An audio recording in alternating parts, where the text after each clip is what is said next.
Hello everyone, welcome back to my channel. In this video, I'll tell you how you can get thread circles for Threads application. Before we start with the video, let's find out what are thread circles.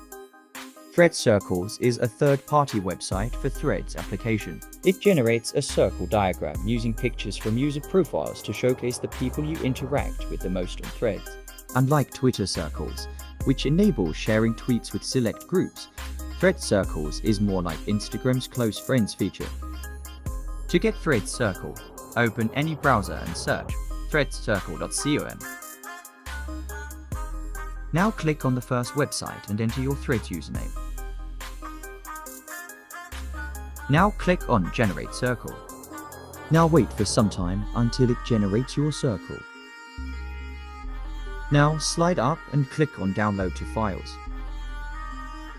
You can also see the username of all the people who are in your Thread circle. Now download the photo and you're ready to share.